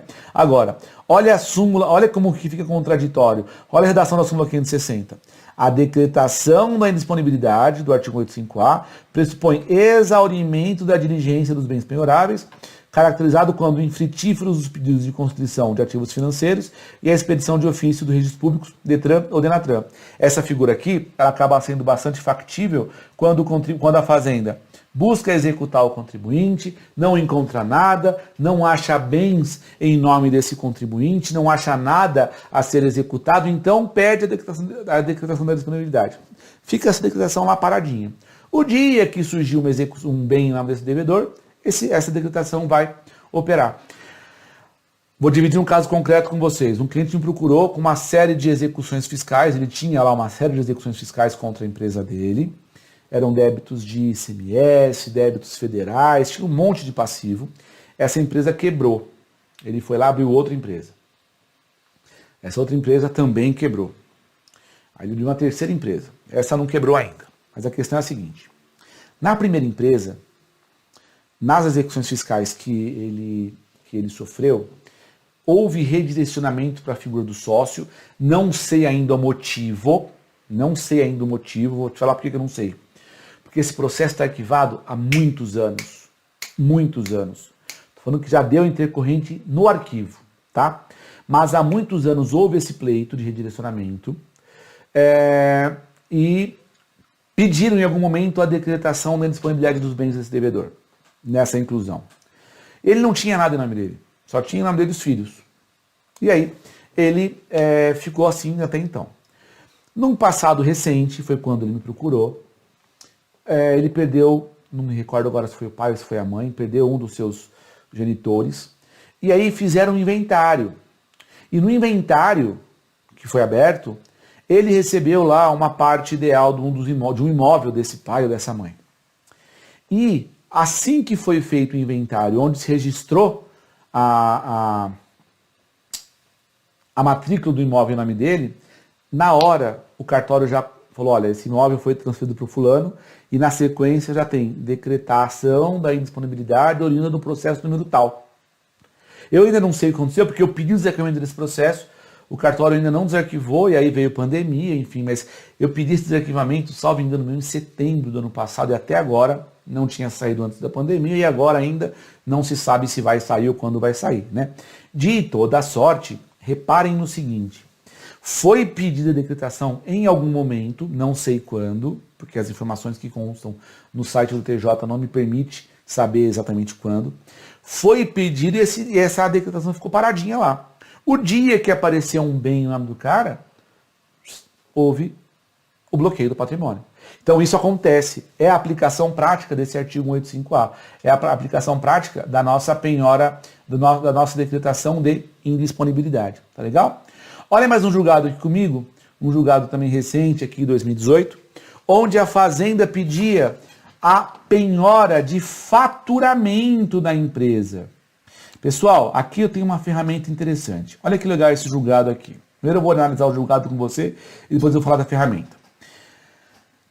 Tributário, agravo interno no recurso especial, penhora de créditos futuros, percentual que não pode ultrapassar os parâmetros aceitos pela jurisprudência do STJ, tampouco deve inviabilizar as atividades da empresa. Olha que legal.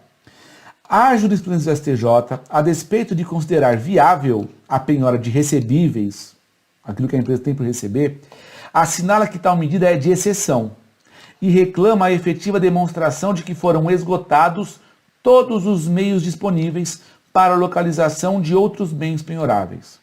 Nesse aspecto, ainda que se considere a possibilidade da constrição recair sobre o faturamento da empresa, o percentual deferido dependerá de cada caso concreto. E, de acordo com a jurisprudência desta Corte, o percentual de 30% seria considerado exorbitante.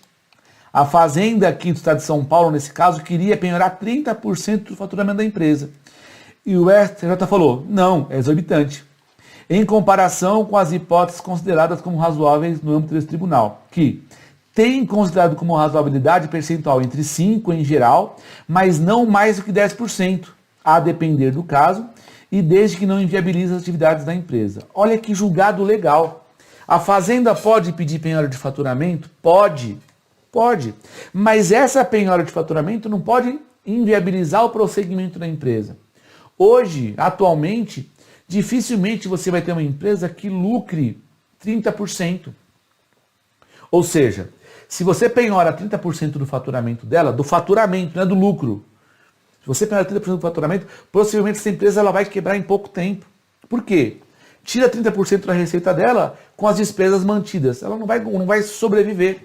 E aqui o julgado é interessante. Entre 5% e 10%. 5% é razoável, mas que não ultrapasse de 10%. Agora, quando eu falei que isso aqui é uma ferramenta interessante, é porque eu quero trazer para você uma outra figura. Imagine comigo que você possa fazer ou se valer dessa figura como uma medida estratégica. É possível você fazer isso mediante um requerimento junto à PGFN, junto à procuradoria onde está rolando a execução, onde está tramitando, de quem está representando a fazenda, e negociar, gente, negociar aqui não é negociar de jeito pejorativo, tá? Mas transacionar, não é nem transacionar, mas pactuar com a procuradoria que o seu contribuinte, o seu cliente, tem interesse em levar à penhora um percentual X do seu faturamento como forma de garantia da execução fiscal. Por quê? Fazendo isso, imagine comigo que você consiga reunir as execuções fiscais, que é uma prerrogativa que você pode invocar, junto com a procuradoria, reúne as execuções fiscais no mesmo juízo, fala, juiz, procuradoria, eu devo aqui 10 milhões de reais, mas a minha empresa, meu cliente hoje, ela fatura hoje, sei lá, 500 mil reais mês. Ela nunca vai conseguir pagar 10 milhões de reais faturando 500 mil reais mês, sendo que sobreviver. Vamos negociar que eu te oferte todo mês e apresente mensalmente aqui para você o meu histórico contábil, o meu demonstrativo de recebimentos, um balancete mensal e deposite mensalmente em juízo X% do faturamento. 2, 3, 5, 1, depende. A Procuradoria ela tem se mostrado razoável nesse tipo de operação porque demonstra que o contribuinte tem interesse e talvez seja uma forma da Procuradoria conseguir receber isso.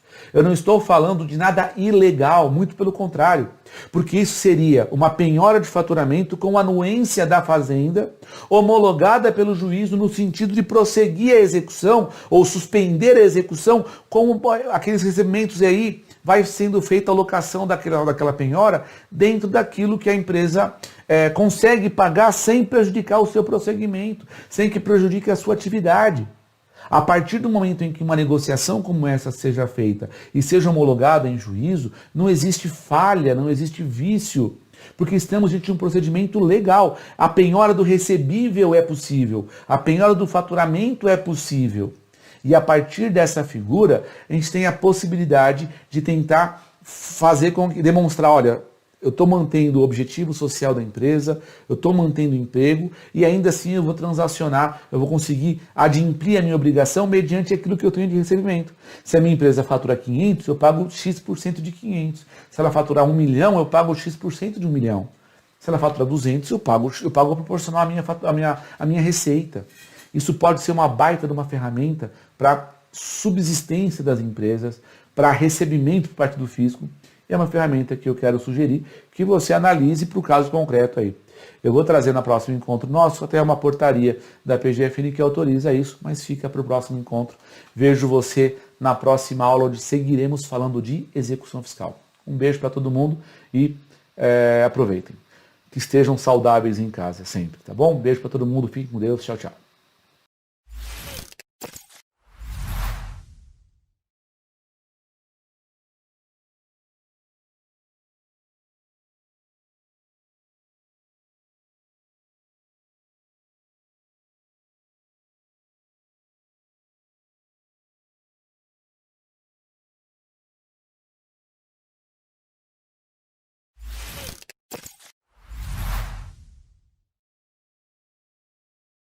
Olá pessoal, vamos para o nosso resumo da aula de hoje. Nessa aula nós começamos a falar de execução fiscal. Nós teremos no total 3 aulas só para falar de execução fiscal. Começamos hoje, a próxima aula comigo, e na terceira, uma aula que vai falar sobre a execução fiscal na ótica da Fazenda. Teremos conosco um procurador da Fazenda Nacional, professor Felipe Duque, que vai tratar da execução fiscal sob a ótica da Fazenda. Nessa aula de hoje, nós começamos a falar sobre o rito da execução, falamos dos pontos principais ali da execução fiscal e a gente falou da oferta de bens, da penhora, dos prazos, tudo isso foi objeto de análise nossa hoje.